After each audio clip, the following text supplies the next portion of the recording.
Il y a une puissance dans la parole de Dieu que bien des hommes et des femmes ne soupçonnent même pas. Les hommes parlent de bombes, de nucléaire, de bombes atomiques, de toutes sortes de choses. Mais moi, j'aimerais vous dire que la Bible, c'est 1000 fois plus puissant que la bombe atomique. La parole de Dieu a une capacité incroyable pour changer tout ce que l'homme est incapable de changer. La parole de Dieu peut bouleverser, peut transformer ce que tous les programmes politiques, ce que les plus intellectuels de notre société ne sont incapables et seront incapables de transformer et de changer. Parce que Dieu travaille dans d'autres domaines, avec d'autres âmes et d'autres capacités.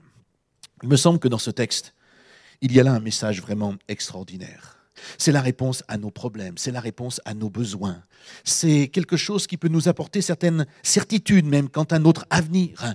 Je crois qu'un message comme celui-ci, peut-être qu'au départ ici, il ne vous dit pas grand-chose, c'est pour ça qu'on va essayer de le développer un petit peu, mais ce message concerne votre espérance. Ce message ne concerne pas simplement aujourd'hui, il concerne aussi demain. C'est un message qui encourage, c'est un message qui va fortifier, c'est un message qui peut, comme nous l'avons chanté, apporter même une guérison, la guérison intérieure. La guérison physique, la guérison de notre âme. Mais pour le voir se réaliser, nous avons quand même quelques conditions à respecter et à remplir. Quand je parle de conditions, je parlerai plutôt d'une manière, on va dire, de comprendre comment on s'approche de Dieu. Comment on peut accepter son plan d'action dans notre vie. Oui, parce que beaucoup de gens pensent que si Dieu existe, alors il doit me satisfaire en toutes choses. Si on dit que Dieu existe, qu'il fasse telle et telle chose dans ma vie. Combien sont ceux qui aujourd'hui s'en prennent très souvent à Dieu? D'ailleurs, ce qui me fait souvent un petit peu réagir, ce sont les athées. Je ne sais pas s'il y a des athées au milieu de nous, c'est ceux que je préfère. Parce que parfois, certaines personnes qui se disent athées, quand il y a un problème dans leur vie, ils accusent Dieu. C'est quand même assez étonnant, n'est-ce pas? Ils croient en rien. Ils disent qu'ils croient peut-être en l'humanisme, en l'humanité, en toutes sortes de pouvoirs que l'homme pourrait avoir, etc. Mais quand il y a une difficulté, quand il y a un problème, on accuse Dieu. Mais si Dieu existait, on n'en serait pas là. On ne serait pas dans telle ou telle situation. On ne vivrait pas telle et telle chose. Et beaucoup d'autres sont là en disant, mais oui, si Dieu existe, il doit nous satisfaire. Si Dieu existe, il doit combler mes besoins. Il y a des besoins dans ma vie. Est-ce que vous avez des besoins dans votre vie? Oui. Qui que nous soyons, nous avons des besoins sur tout ordre. Qu'ils soient physiques, qu'ils soient émotionnels, qu'ils soient spirituels, qu'ils soient matériels, qu'ils soient financiers ou autres. Je ne sais pas si vous avez remarqué, mais nous sommes dans une génération qui développe une société de plus en plus dans une société de consommation, n'est-ce pas? Ça, je pense qu'on l'a tous remarqué. Mais il y a une mentalité qui se greffe à cela et qui est parfois très appuyée sur une forme d'assistanat. Et vous avez des gens qui sont là et on entend de plus en plus de personnes aujourd'hui dire « mais j'ai des droits ». On me doit ceci, on me doit cela. Vous savez que là où nous étions avant de venir ici sur Mulhouse, nous avions pas mal d'actions sociales. Et souvent j'ai entendu ce genre d'attitude, de paroles, même de comportement. Les personnes qui montraient qu'on a des droits. Ils parlent rarement de leurs devoirs. Hein. Ils parlent de leurs droits, de ce qu'on leur doit, de ce qu'on doit faire pour eux, etc. Et très souvent, nous avons des gens dans cette mentalité qui reporte sur Dieu cette façon de voir les choses. On doit, on me doit. Moi, je crois qu'aujourd'hui, vous savez quoi? Dieu ne nous doit absolument plus rien, parce qu'il a déjà tout donné et tout accompli. On va le voir dans un instant. Il y a un petit mot dans ce verset qui m'a interpellé. Je ne sais pas si vous l'avez vu, juste au début du verset 14. C'est quoi ce petit mot? Si. Il y a une condition. Si. Je crois que pour recevoir de Dieu, il y a quelque chose de tout simple. Il faut commencer par lui demander. Vous allez me dire, mais ça semble tellement évident. Oui, mais je connais tellement de gens qui ne demandent rien, qui ne veulent pas, qui n'osent pas, qui ne pensent pas être en état de le faire, qui ne pensent pas être propres pour le faire, qui ne pensent pas être suffisamment intellectuels, compréhensifs pour le faire. Et beaucoup de gens ne reçoivent pas de Dieu tout simplement parce qu'ils ne demandent à rien. Moi, j'aimerais vous dire que Dieu va faire quelque chose dans notre vie à partir du moment où nous allons pouvoir lui demander. Certaines personnes disent, mais Dieu ne fait rien dans ma vie. Dieu n'accomplit rien, Dieu ne fait pas ceci, Dieu ne fait pas cela. Comment se fait-il que Dieu a changé la vie d'Élisabeth? Comment se fait-il que Dieu a changé la vie de René? Pourquoi? Tout simplement parce qu'un jour, ils lui ont demandé. Alléluia. Il y a eu quelque chose qui s'est passé. Quelque chose a commencé à se mettre en place. Et pour demander à Dieu, il faut commencer à établir une relation avec Dieu. Un contact, une relation, un partenariat. Est-ce que vous avez déjà demandé à Dieu de s'occuper d'une partie de votre vie? Avez-vous déjà demandé au Seigneur de s'occuper d'un problème particulier? Avez-vous déjà commencé à apporter quelque chose de tellement précis? Ou est-ce que vous ne faites simplement que de donner des ordres à Dieu? Donner des ordres ou peut-être quémander, implorer Dieu, lui faire pitié, pour que Dieu puisse faire des choses vis-à-vis de nous. Mais ce n'est pas comme cela que Dieu a prévu de nous bénir et d'agir dans notre vie. Il est écrit, si vous demandez, cela veut dire si vous voulez, si vous désirez, si vous avez envie. Pourquoi? Parce que Dieu est un gentleman. Dieu ne force personne. Dieu nous fait simplement une proposition. C'est une première démarche qu'il nous propose. Si vous avez envie de demander quelque chose à Dieu, ce matin, c'est possible. Alléluia. Si vous avez envie de faire ce premier pas ce matin, c'est possible. Parce que la Bible nous dit que c'est à nous de décider. C'est nous qui voulons avoir envie, le désir de recevoir sa bénédiction. L'Évangile s'adresse à nous d'une manière individuelle, d'une manière personnelle. Et chacun de nous, nous sommes concernés par cet Évangile puissant et glorieux. Aujourd'hui, notre monde ne croit plus à la simplicité de l'Évangile. Aujourd'hui, il faut des choses compliquées, il faut des choses où il faut tellement réfléchir que quand on a la réponse, on a complètement oublié la question qu'on avait posée au départ. Il faut rentrer dans des choses difficiles, on se donne une foule de docteurs, une foule de scientifiques. Combien sont ceux qui sont vers les astrologues, les sophrologues et tous les logues quelque chose? Tous ceux qui ont toutes sortes de dérives au travers des sciences occultes. Et même si parfois l'origine n'est pas toujours occulte, certaines pratiques amènent des êtres humains aujourd'hui à ne plus être maîtres d'eux-mêmes, ne plus être maîtres de leurs émotions, ne plus être maîtres de leurs sentiments, ne plus être maîtres de leur esprit. Et par certaines attitudes comme l'hypnose ou autres, ils donnent accès à la puissance des ténèbres sur leur vie. Et c'est là que les problèmes commencent. Je le disais il y a un instant, Dieu est un gentleman. Il pourrait nous forcer pour que nous ayons une vie meilleure et pourtant il ne le fait pas. Mais il nous propose. Et il nous dit c'est possible. Parce qu'il est le même. Il n'a pas changé. Et il nous dit si tu demandes ce matin, tu peux recevoir. Alléluia. La suite de ce verset nous dit si vous demandez. Et c'est vrai que c'est bien souvent compliqué de demander. Pourquoi? J'ai essayé de réfléchir un instant à ça. Je me suis rendu compte que demander quelque chose à quelqu'un, c'est reconnaître que nous ne sommes pas arrivés nous-mêmes, n'est-ce pas? Sinon, on ne va pas demander, on va le faire soi-même. Je ne vais pas demander quelque chose que je suis capable de faire. Si je suis capable de le faire, de l'obtenir, alors je n'ai pas besoin de demander. Et là, on nous demande de demander à Dieu. Pour certaines personnes, ça peut paraître humiliant, ça peut paraître honteux. Pourquoi demander? Il y a comme parfois un conflit intérieur, il y a notre fierté, il y a notre moi. On n'a pas envie d'avouer nos échecs. On n'a pas envie d'avouer nos problèmes personnels. D'ailleurs, souvent, lorsque nous discutons avec des personnes qui traversent certaines difficultés, même quand on travaille avec un couple, par exemple, on n'entend pas la même chose.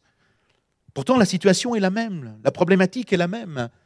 Mais souvent, il y a quelqu'un du couple, l'une des personnes, qui va commencer à exprimer un sentiment de souffrance, de difficulté.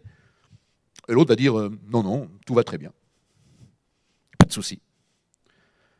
Parce qu'on a une façon d'abord différente de voir les choses. Et puis aussi, il y a notre fierté, il y a notre orgueil, il y a notre moi qui est là, qui prend souvent beaucoup de place. Mais j'aimerais vous dire quelque chose de très simple ce matin. Dieu commence à nous donner à partir du moment où nous commençons à lui demander. Allô? Dieu, ce matin, va commencer à vous donner à partir du moment où vous allez commencer à lui demander. Dieu commence à nous pardonner à partir du moment où nous allons commencer à confesser nos péchés. Tant que nous ne confessons pas nos péchés, nous n'obtiendrons pas le pardon. Nous aurons beau faire toutes sortes de choses formidables, belles, glorieuses, nous n'obtiendrons rien. Mais à partir du moment, la Bible nous dit, où nous commençons à pardonner, à confesser nos péchés, Dieu est celui qui va pardonner. La Bible nous dit que quand nous commençons à laisser la foi agir dans notre cœur, lorsque nous commençons à croire, comme on l'a chanté, qu'il le fera, alors à partir de ce moment-là, Dieu commence à nous guérir. Une œuvre puissante commence à se manifester dans notre vie. Alors certains se disent, mais demander, mais comment on peut demander? C'est simple. La Bible a utilisé un mot pour cela, il s'appelle la prière. La prière, ce n'est pas quelque chose de compliqué, de difficile. La prière, c'est juste parler à Dieu. Pas besoin d'être intellectuel, d'avoir fait des grandes études, d'avoir eu des diplômes. Non, n'importe qui peut, à n'importe quel moment de son existence, parler à Dieu. Demander, c'est parler. C'est réclamer, solliciter, appeler, implorer, désirer. Ce que Dieu recherche tout simplement, c'est établir cette relation avec chacun d'entre nous, dans la simplicité, sans complication, mais avec honnêteté. L'homme a compliqué souvent Dieu. La religion a compliqué l'accès à Dieu. L'accès à Dieu était tellement simple, parce que la Bible nous dit qu'il nous faut nous approcher tout simplement avec sincérité, avec vérité. L'accès au ciel est alors ouvert, et Dieu peut manifester sa grâce et sa puissance. Et puis, si on va un petit peu plus loin, la Bible nous dit dans ce verset de demander quelque chose de précis. Si vous demandez quelque chose, c'est quoi? Tout ce qui pourrait être utile pour notre vie, tout ce dont nous pourrions avoir besoin, pas forcément ce qui est inutile ou insensé. Savez-vous souvent pourquoi Dieu ne nous répond pas? D'abord parce qu'on ne lui demande pas. Mais parfois on va commencer à demander certaines choses, mais on ne va pas obtenir. La Bible nous dit c'est parce que nous sommes souvent tellement égoïstes. Et nous avons une façon de faire, une façon d'être, une façon de réclamer uniquement pour nous-mêmes, avec souvent une mauvaise mentalité.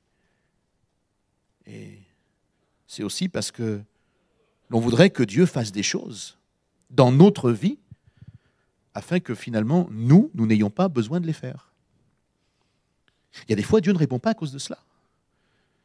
La Bible nous donne un chemin d'accès et une explication. C'est comme un livre technique, c'est très simple. Un livre technique, c'est comme un livre qui va nous permettre de comprendre comment fonctionne un ordinateur, un appareil électroménager ou n'importe quelle chaîne IFI ou télévision, etc. Et vous avez une notice, d'accord? Bon, c'est vrai que la plupart des gars, comme nous, on ne les lit pas, les notices. Généralement, on les met de côté et puis on les laisse à notre épouse. Mais quand on lit la notice, à un moment donné, on se rend compte qu'il y a des choses qui sont là, explicatives, pour bien comprendre comment ça doit être branché, connecté, etc. Eh bien, la Bible, c'est un petit peu la même chose. La Bible, c'est un livre technique qui est pourtant très simple, mais qui explique comment l'homme doit fonctionner pour être épanoui et heureux. Alléluia. Il y a toutes sortes de conseils dans ce livre qui est extraordinaire. Et lorsque nous commençons à comprendre, alors nous allons voir qu'il y a des choses qui sont de notre responsabilité et il y a des choses qui sont de la responsabilité de Dieu. C'est pour ça que si vous demandez que Dieu fasse des choses qui sont de votre responsabilité, Dieu ne les fera jamais. Parce qu'il dit, mais c'est écrit, c'est à vous de le faire. Par exemple, vous avez des gens qui disent « Seigneur, fais-moi gagner au loto, au tiercé ou au casino, et ça m'évitera de travailler. » Il y en a même qui disent « J'en donnerai même une petite partie à l'église quand même. » Oui, pour essayer d'amadouer un petit peu le cœur de Dieu pour qu'il puisse faire quelque chose un peu plus rapidement, vous voyez. Mais il y a un verset de la Bible qui dit dans 2 Thessaloniciens, chapitre 3, le verset 10, « Si quelqu'un ne veut pas travailler, qu'il ne mange pas non plus. » Ah, la Bible nous parle donc du travail. On aura l'occasion de revenir un mardi soir là-dessus. On en a déjà parlé un petit peu, mais on aura l'occasion d'y revenir. Oui, la Bible nous parle de travailler. La Bible nous parle de pouvoir fournir aussi des erreurs. Il y a des fois toutes sortes de choses qu'on va demander à Dieu d'accomplir, qui n'est pas de sa responsabilité. Vous avez des gens qui sont tristes aujourd'hui, qui sont dans la peine et qui disent très souvent « mais Dieu ne répond pas, Dieu ne me parle pas, Dieu n'agit pas, pourtant je prie, pourtant je fais ceci, pourtant je fais cela. » Et puis, ah oui, mais s'il ne le fait pas, c'est qu'il y a une raison. Quelle est cette raison ? Par exemple, vous avez des personnes qui disent « Seigneur, règle ce conflit avec cette personne dans ma famille. » C'est vrai que si c'était Dieu qui réglait tout, ça serait tellement plus facile, n'est-ce pas ? Nous, on est là en tant que spectateurs, puis on laisse Dieu faire. Et on ne s'implique pas, ni émotionnellement, ni intellectuellement. Et puis, on voudrait que tout se fasse comme ça, en claquant des doigts, comme si Dieu avait une baguette magique et en fonction de nos désirs, poum, poum, poum, poum, poum. Vous comprenez le poum, poum, poum, poum ? Ok, ça va. C'est un langage que vous comprenez, c'est bon. Mais la Bible dit, par exemple, dans Matthieu 5, 23, « Si tu te souviens que ton frère a quelque chose contre toi, va d'abord te réconcilier avec ton frère. » Vous avez déjà lu ce verset ? Est-ce que dans ce verset, il est dit que c'était à Dieu de se débrouiller tout seul avec nos problèmes et de régler tous nos problèmes ? Non, la Bible nous dit non, si tu as un problème avec quelqu'un, mais d'ailleurs, regardez, dans ce texte-là, même s'il il correspond à l'Église au moment où on apporte son offrande, etc., mais moi je pense que c'est une pensée générale. Si tu penses que tu as un problème avec quelqu'un, la Bible ne dit pas « attends que la personne vienne te voir ». Parce que beaucoup de personnes sont là en disant « Seigneur, règle les problèmes ». Et Dieu dit « mais non, mais toi, va trouver la personne avec qui tu as un souci ». Si la personne ne veut pas se réconcilier, après c'est son affaire. Vous avez fait une démarche. Est-ce que vous me suivez ? Vous avez fait une première démarche, vous avez appliqué ce que la Bible dit. En disant, voilà, il semble qu'on soit en désaccord, est-ce qu'on peut régler notre problème ? Est-ce qu'on peut se pardonner ? Alors c'est vrai que tout ne se passe pas comme à Hollywood. Vous avez vu les films à Hollywood, tout se passe formidablement bien à la fin, ils sont là. Le début du film, c'est qu'il y a une belle histoire, et puis au milieu, il y a un grand conflit, et puis à la fin, ils sont là, alléluia, des bisous, tout ça, et puis et tout le monde part en paix. Mais ça, ce n'est pas la vraie vie. Parfois, vous êtes bien disposé, vous avez envie de demander pardon, vous avez envie de régler votre problème, vous vous approchez de la personne, vous êtes là, vous êtes bien intentionné, vous avez prié, vous avez jeûné, vous avez donné votre dîme, vous avez tout fait pour être en règle avec Dieu, en disant, voilà, maintenant je vais pouvoir faire quelque chose, et puis je m'attends à ce que... Et là, vous allez voir la personne, d'abord elle est tellement étonnée de vous voir, elle fait une drôle de tête. Certains ne veulent même pas répondre. Certains sont même arrogants, vulgaires, violents. C'est la vie, ça, n'est-ce pas ? Tout ne se passe pas comme à Hollywood. Mais la réalité, c'est que nous avons fait une démarche. Si la personne ne tient pas compte de notre démarche, c'est plus notre affaire. C'est son affaire avec Dieu. Pour ma part, je veux tout simplement être en paix avec le Seigneur. Alors, le Seigneur ne me demande pas, et je ne demande pas au Seigneur de régler tous mes conflits, je lui demande simplement de donner l'intelligence et la compréhension de quelles sont les démarches que nous devons faire. J'ai pris 2 exemples comme cela, mais vous pouvez multiplier les exemples dans plein de domaines de notre existence, où il y a des conseils pratiques que la Bible nous donne pour vivre au quotidien le mieux possible, d'abord avec soi-même, d'abord en notre relation avec Dieu, ensuite pour le couple, ensuite pour la famille, après avec les autres, avec nos enfants, dans la vie sociale, dans la vie professionnelle. Vous avez toutes sortes de conseils que la Bible nous donne pour vivre le mieux possible ensemble. C'est pour ça que nous devons apprendre à orienter nos prières et à savoir vraiment ce que nous demandons à Dieu pour recevoir de sa part. C'est pour ça que l'apôtre Jacques, au chapitre 4, le verset 3, va nous dire « Mais vous demandez et vous ne recevez pas. Pourquoi ? Parce que vous demandez mal. » Vous demandez dans le but de satisfaire vos passions, une version nous dit. Je crois qu'il y a une différence entre satisfaire ses besoins et demander à Dieu quelque chose et satisfaire nos passions. Apprenez à préciser ce que vous avez besoin de recevoir selon la volonté de Dieu dans votre vie. Oui, je dis selon la volonté de Dieu parce que il y a un autre passage dans l'Écriture qui nous dit que ce que Dieu a pour notre vie, c'est ce qu'il y a de meilleur. Voulez-vous ce qu'il y a de meilleur pour votre existence ? Alléluia ! Voulez-vous ce qu'il y a de meilleur pour votre présent ? Voulez-vous ce qu'il y a de meilleur pour votre futur ? Dieu a ce qu'il y a de meilleur. Découvrez-le. Entrez dans le meilleur. Et ce qu'il y a de meilleur, ce n'est pas forcément toujours ce que nous voyons, ce que nous pensons, ce que nous considérons. Mais Dieu a vu les choses avant nous. Nous devons apprendre à entrer. Vous avez des gens qui connaissent ces choses, mais ne sont pas encore entrés dans ces choses glorieuses que Dieu a données pour eux. Ils sont là en attente. Parfois, certains connaissent la Bible. Regardez le nombre de personnes que nous connaissons qui, quand vous parlez de la Bible, disent « Oui, mais j'ai la Bible chez moi. Je la connais. Je connais, je ne l'ai peut-être pas toute lue, mais elle est chez moi en tout cas. Quelque part, dans ma bibliothèque, ou dans une armoire, ou dans une caisse, quelque part. Mais j'ai une Bible. » Est-ce que vous savez que vous avez une richesse chez vous si vous avez une Bible ? Allez chercher cette Bible, là où elle est, peut-être dans un grenier, dans une cave, je ne sais pas, mais là où elle est, allez la chercher, trouvez-la. Il y a un trésor à l'intérieur et vous n'en êtes même pas conscient. Vous connaissez cette histoire de cet homme, une histoire vraie, hein, qui s'est retrouvé un jour tellement endetté, il était dans l'agriculture, et puis les saisons qui passaient étaient tellement mauvaises que sa situation était vraiment dramatique.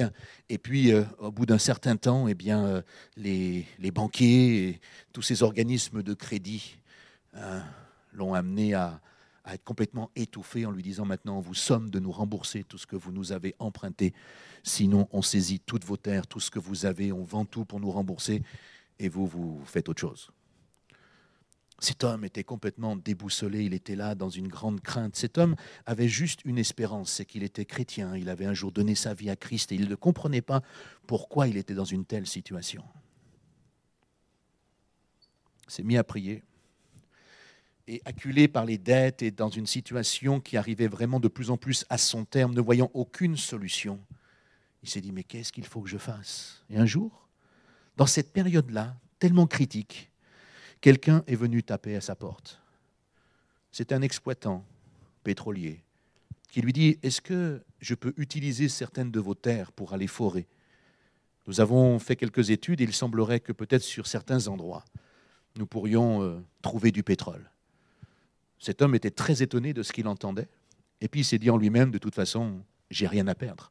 Dans les jours qui viennent, je suis pris à la gorge, il faut que je rembourse des sommes incroyables. » Alors, il a dit « OK ». Cette compagnie est arrivée. Elle a commencé à forer dans différents endroits. Cet homme, en une journée, est devenu millionnaire. En une journée. Il est devenu millionnaire parce que cette société est venue à forer et à trouver cet or noir, cette richesse incroyable. Est-ce que cette richesse est venue ce jour-là ? Ou est-ce que cette richesse était là des années auparavant encore déjà là? Ça faisait combien de temps que cette richesse était sous les pieds de cet homme? 10 ans? 20 ans? 100 ans? 1000 ans?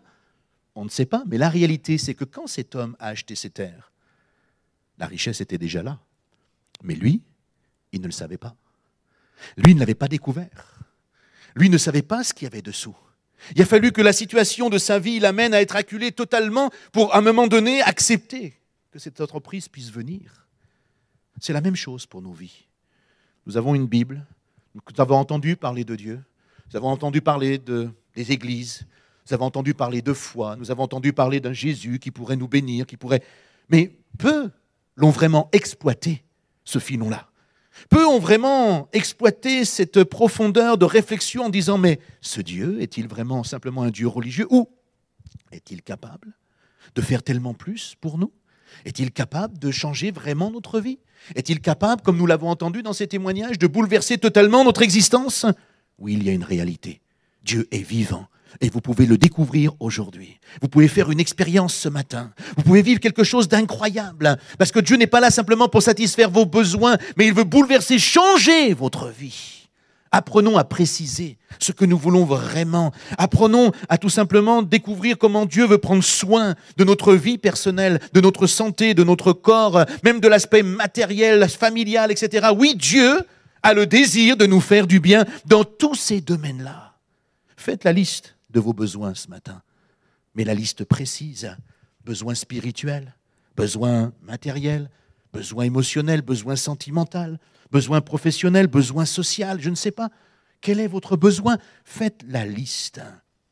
Le plus grand des besoins, c'est que vous puissiez tout simplement ce matin découvrir Jésus comme votre Seigneur et comme votre Sauveur. Ça, c'est le plus grand des besoins. Même si vous n'avez pas l'impression que ça l'est, il y a une réalité. Recevoir et découvrir Dieu à travers Jésus-Christ comme Seigneur et Sauveur vous conduira vers une joie, une paix et un bonheur vraiment extraordinaire. Prenez le temps de réfléchir ce matin à ce à quoi vous aimeriez vraiment recevoir en demandant à Dieu. Cinquièmement, posez une demande officielle. C'est quoi une demande officielle? Le verset que nous avons lu nous dit « Si vous demandez quelque chose en mon nom, dit Jésus. » Bien des gens ne reçoivent pas. Pourquoi? Parce qu'ils ne demandent pas à la bonne personne. Ou parce qu'ils ne demandent pas au nom de la bonne personne. Quand on vous indique par exemple un lieu, un endroit particulier et qu'on vous dit « Allez-y de ma part », ça veut dire quoi? Ça veut dire que si vous y allez de la part de la personne qui vous a envoyé et que cette personne a glissé un petit mot, passé un coup de fil, a donné une information, quand vous arrivez, même si vous n'êtes pas légitimement ouvert à entrer dans ce lieu-là, eh bien la personne dit « Ah oui, oui, on m'a parlé de vous, vous pouvez entrer ». C'est comme ça que ça se passe, n'est-ce pas? Allez-y de ma part. Mais si la personne n'a pas laissé de mots ou n'a pas laissé une information particulière, la vérité, c'est que vous n'entrerez pas. Beaucoup ne reçoivent pas aujourd'hui. Pourquoi? Parce qu'ils ne savent pas qui prier pour demander quelque chose, même de précis. Certains prient un Dieu qu'ils ne connaissent même pas. D'autres vont prier Marie, d'autres vont prier des morts, d'autres vont prier d'anciens prêtres, d'anciens curés, d'anciennes personnalités. D'autres vont même prier des parents, des personnes de la famille. Mais comprenez une chose, toutes ces personnes n'ont aucune habilitation auprès de Dieu pour donner un exaucement quelconque aux pauvres gens que nous sommes. Aucune de ces personnes n'ont reçu une habilitation, n'ont gagné la possibilité de légitimement faire en sorte que Dieu agisse en leur nom. J'aimerais simplement vous rappeler ce matin que le seul qui a obtenu l'habilitation, le seul qui a la légitimité pour que nous puissions demander quelque chose au Père, c'est Jésus-Christ de Nazareth. Pourquoi c'est le seul? Bien tout simplement parce que lui seul a laissé un mot au Père. Lorsque nous l'acceptons, lorsqu'il devient notre Sauveur, notre Seigneur, lorsque nous décidons de suivre Jésus, il a laissé un mot au Père en disant, lui, il fait partie de la famille, tu peux le laisser passer. Lui là, elle, mon sang l'a couvert de tout péché. Je l'ai pardonné. Oui, il s'est passé quelque chose. Regarde le dossier numéro 3484. À un moment donné, il y a un certain temps, il y a eu quelque chose qui s'est passé et il fait partie de la famille. L'information est passée au ciel. Alléluia. Jésus, c'est le seul qui a été habilité parce que c'est le seul qui a obéi au Père. C'est le seul qui était sans péché. C'est le seul qui a donné sa vie pour que l'humanité, c'est-à-dire vous et moi aujourd'hui en 2018, nous puissions recevoir le pardon de nos péchés, le pardon de nos fautes. Notre destination, la Bible nous dit, c'était l'enfer. Et l'enfer existe, l'enfer est réel. La réalité, c'est que le diable, les démons vont aller en enfer. La réalité, c'est que tous ceux qui n'auront pas voulu un jour accepter Jésus-Christ iront en enfer également. Mais tous ceux qui ont accepté Christ comme Seigneur et Sauveur, pas parce que nous sommes les meilleurs, mais tout simplement parce qu'un jour nous avons fait un choix, nous avons pris une décision. Alors notre vie a changé et à partir de ce moment-là, notre destination a changé et ce n'est plus l'enfer, mais c'est la vie pour l'éternité avec Dieu. Alléluia. C'est pour ça que la Bible nous dit que la prière efficace, c'est de demander au Père au nom de Jésus-Christ, le Fils, car lui a tout accompli pour nous. Alléluia. Vous voyez, c'est comme si aujourd'hui, en acceptant Jésus, nous avions un compte bancaire au ciel. Est-ce que vous avez un compte bancaire au ciel? Certains se disent, mais de quoi il nous parle? Déjà, c'est difficile d'avoir un compte bancaire ici. Bon, d'avoir un compte, des fois, ça va, mais qu'il soit rempli, c'est des fois difficile. Mais oui, moi, je vous parle d'un compte bancaire au ciel qui est là pour payer tout ce dont nous avons besoin. Et la prière, c'est comme s'il suffisait d'émettre un chèque céleste. Une manière tout simplement de nous adresser à Dieu. Pourquoi? Parce que la Bible nous dit que par grâce, nous avons déjà tout reçu. Nous n'avons pas besoin de quémander, nous n'avons pas besoin de pitié, nous n'avons pas besoin de faire des choses pour Dieu pour que lui nous bénisse. Au travers du sacrifice de Jésus, il a tout accompli. Quand je prie, c'est comme si déjà le chèque est en train d'être écrit en disant « Je connais, tu as un besoin quelque part, je vais répondre à ce besoin ». Quand je parle de besoin, je ne dis pas que Dieu répond à toutes nos envies, à tous nos désirs. Ce n'est pas ce dont je suis en train de parler. Parce que certaines personnes disent « oui, si Dieu répond à tous nos besoins, alors… » Et là, alors, il y a toutes les envies, tous les désirs, toutes les choses personnelles.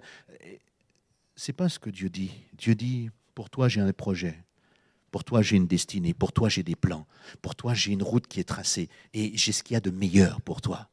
Si tu arrives à comprendre ce qu'il y a de meilleur et que tu me demandes pour toi ce qu'il y a de meilleur, alors oui, je vais te l'accorder chaque jour. Alléluia. Chaque jour, je vais te le donner. Chaque jour, je vais te le communiquer. À condition, dit Jésus, que nous ayons déclaré notre appartenance à Christ. Alléluia. Et lorsque nous déclarons notre appartenance, nous pouvons recevoir. La prière, c'est demander tout simplement avec cette foi, cette conviction, cette certitude, cette croyance que, oui, Dieu a tout prévu. Regardez ce que dit Matthieu, chapitre 21, le verset 22. Tout ce que vous demanderez avec foi par la prière, vous le recevrez. Alléluia. Qu'est-ce que Dieu a prévu? La Bible nous dit plein de choses. Pour ceux qui sont malades, il y a Ésaïe, chapitre 53, verset 4, passage que vous connaissez certainement très bien. Regardez ce qu'il est dit. Ce sont nos souffrances qu'il a portées. C'est de nos douleurs qu'il s'est chargé. Et c'est par ces meurtrissures que ce matin, nous sommes guéris. Alléluia. Amen. Qui a des souffrances ce matin? Qui a des douleurs? Qui est malade? Simplement là, par la foi, approchez-vous de Jésus là, maintenant. Commencez à croire en lui, là où vous êtes, là où vous vous trouvez, assis sur votre chaise, peut-être même dans la souffrance et la douleur. Commencez à penser à lui, commencez à dire, Seigneur, ce passage-là, ce verset, je l'approprie à ma vie. Je proclame que ce sont tes souffrances qui m'ont amené à ce que mes propres souffrances aujourd'hui puissent être ôtées. Mes douleurs, tu t'en charges à cause de ce que toi tu as souffert quand on t'a percé tes mains, quand on a percé tes pieds. Tu prends maintenant ma souffrance, tu prends maintenant ma maladie, tu me guéris. Savez-vous que là, en un instant, Jésus peut le faire là? En un instant? Où est-ce qu'elle est, Solange? Viens, Solange, jusqu'ici. Viens nous dire ce que Jésus a fait en un instant. Pas besoin de voir des fois des choses compliquées, difficiles. Juste avec foi et confiance. Dieu est vivant, il est fidèle. C'était un dimanche, je venais à l'église, j'étais vraiment pas bien, j'avais des maux de tête vraiment. Et je me suis dit, je ne vais pas à l'église. Il y a une voix qui me dit, Solange dort. J'ai dit non, je devais travailler à la nurserie là-bas avec les enfants. Et je me suis dit, bon, je dois quand même aller à l'église. Je suis venue à l'église et il n'y avait pas d'enfants. Et Dieu m'a fait grâce de venir à l'église pour écouter la parole. Et quand j'étais là, le pasteur a dit que le thème était Dieu guérit. Et j'étais là devant. Il a fait l'appel pour venir ici devant. Je suis venue devant. Et j'avais vraiment des maux de tête. J'ai dit, Seigneur, fais quelque chose pour moi. Et Dieu m'a touché, il m'a guéri. Jusqu'aujourd'hui, j'ai plus de maux de tête. Alléluia. Il y a des maux de tête, il y a des migraines. On peut prendre des Doliprane.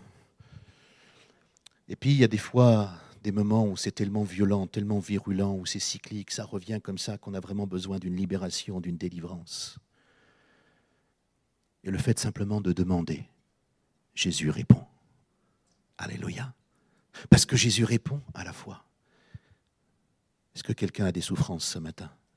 Est-ce que tu as des douleurs? Laissez-moi juste prier pour vous maintenant, un instant, là. Pensez à votre souffrance, pensez à votre douleur. Commencez à dire, ma douleur, ma souffrance, tu les as portées, Jésus. Dites ça dans votre cœur. Commencez à proclamer cela. C'est ça la foi. Hello? Alléluia, c'est ça la foi. La foi, c'est de dire, Seigneur, je crois là ce matin. Pas simplement à ce que ce prédicateur dit, mais je crois en ta parole. Et je crois que ta parole, c'est, dans tes meurtrissures, que toi, tu as supporté à la croix, je suis guéri aujourd'hui. Ma souffrance, ma maladie, tu la portes maintenant. Commencez dans votre cœur. Seigneur, je te prie pour ceux qui là commencent à te prier, à proclamer au plus profond d'eux-mêmes que quelque chose doit se passer parce que là, dans leur cœur et dans leur corps, il y a souffrance, il y a maladie, il y a infection, il y a un problème particulier. Dans le nom de Jésus, là où il y a infirmité, toi, tu redonnes la vie maintenant. Là où il y a infection, tu purifies au nom de Jésus.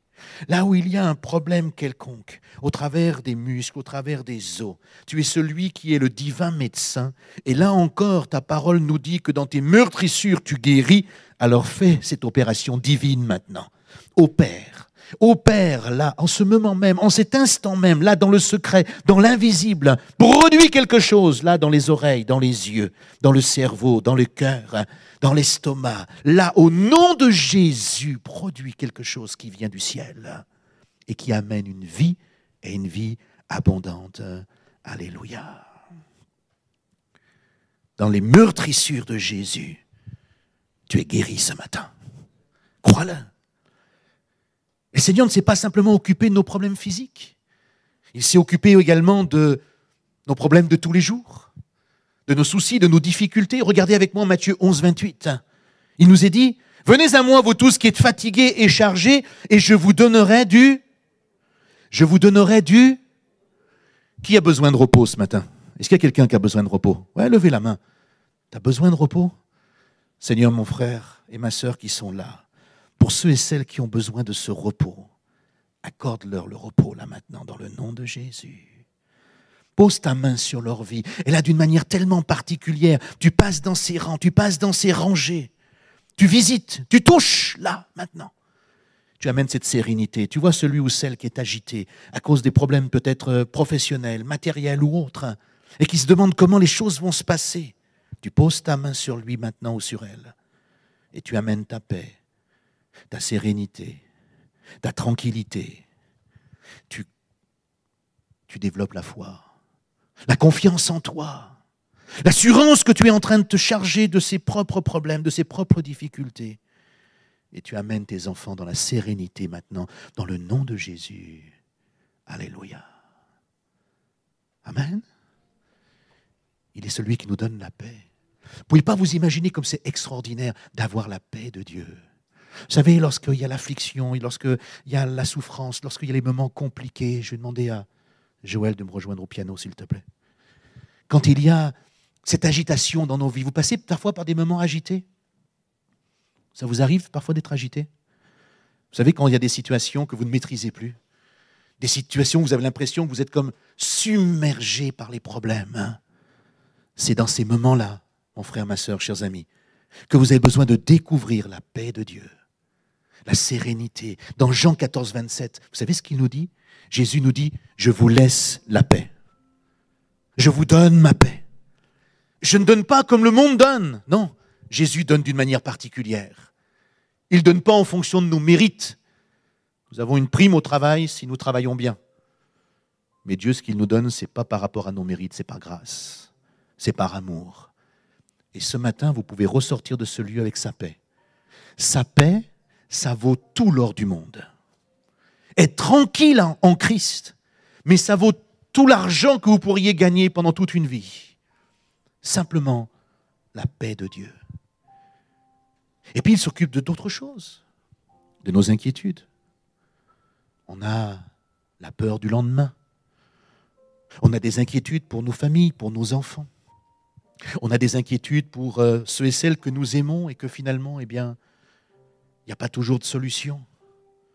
Eh bien, j'aimerais vous dire que même dans nos inquiétudes, le Seigneur peut se manifester. Regardez ce qu'il est dit. Luc 12, 22. Ne vous inquiétez pas pour votre vie, de ce que vous mangerez, ni pour votre corps, de quoi vous serez vêtus. Parce que la vie est plus que la nourriture, et le corps plus que le vêtement. Ne vous inquiétez pas. Est-ce que quelqu'un a des inquiétudes ce matin? Est-ce que vous êtes inquiet pour quelque chose dans votre vie? Ce n'est pas une honte d'être inquiet. Vous avez le droit d'être inquiet. Si vous êtes inquiet ce matin, oui, eh bien recevez-la maintenant, dans le nom de Jésus, la tranquillité en lui. La tranquillité en lui. L'assurance. Donnez-lui cette inquiétude. Dites, Seigneur, tu vois, je suis inquiet pour cette situation. Apprenez à vous décharger sur Jésus. Arrêtez de tout contrôler, arrêtez de tout gérer. Arrêtez de tout vouloir maîtriser.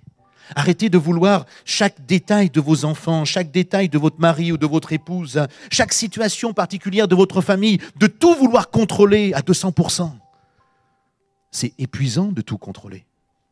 Faites confiance à Jésus. Déchargez-vous sur lui. Lâchez prise, comme on dit aujourd'hui. Lâchez prise. Lâcher prise, ça veut dire commencer à apprendre à dépendre de Jésus de plus en plus dans votre vie. Et même si il y a des situations qui sont là par lesquelles vous devez passer, parce qu'il y a une opération, parce qu'il y a de la souffrance, c'est vrai, quand on perd un être cher, on est blessé, on est affecté. Et certains pensent que parce qu'on est croyant, parce qu'on est en Jésus-Christ, alors on ne vivra plus ces choses, on n'aura plus d'inquiétude, on n'aura plus de souffrance. Si, on aura des souffrances, on aura des choses et des inquiétudes qui viendront régulièrement. Mais quel est mon devoir? Mon devoir, c'est ne t'inquiète pas pour ta vie. Fais confiance à Jésus, il s'occupe de toi. Alléluia. Jésus s'occupe de tes enfants. Papa, maman qui priaient régulièrement pour des enfants qui ne sont pas convertis, qui n'ont pas découvert encore l'évangile, ou peut-être qu'ils le connaissent, qu'ils l'ont découvert, mais qu'ils l'ont rejeté pour différentes raisons. Faites confiance à Jésus. Donnez vos enfants à Jésus. Continuez à prier, continuez à manifester votre amour, votre compassion. Faites confiance à Jésus. Il s'en occupe. Alléluia. Il s'en occupe. Ne vous inquiétez de rien. Luc 12, 31 nous dit « Cherchez plutôt le royaume de Dieu. Et toutes ces choses dont vous avez besoin, dont nous avons besoin, il le fera par-dessus. » Alléluia. C'est là une promesse extraordinaire. Et je termine avec la finalité de ce verset, de donner complètement le verset 14, parce que c'est vraiment extraordinaire. Il dit « Si vous demandez quelque chose en mon nom, peut-être je le ferai. » Non? C'est pas ça que vous avez dans votre Bible? Ah non, moi non plus, j'ai pas ça. C'est quoi que vous avez, vous? Si vous demandez quelque chose en mon nom, dit Jésus, dites-moi avec moi, je le ferai. Si vous demandez quelque chose en son nom, je le ferai. Alléluia. Quelle belle promesse, n'est-ce pas? Quelle belle promesse. Approchez-vous de Dieu ce matin. Si vous découvrez un regard différent de l'Évangile, de la Bible, qui n'est pas pour vous habituel, parce que ce n'est pas peut-être le même message que vous avez entendu dans certaines églises, ce n'est peut-être pas le même message que vous avez entendu quand vous étiez petit. Croyez à ce message de vie et de foi. Parce que Dieu vous a tant aimé qu'il a donné Jésus-Christ pour vous, afin que vous soyez sauvés, afin que vous soyez pardonnés, afin que vous soyez libérés et que vous puissiez obtenir la vie pour l'éternité.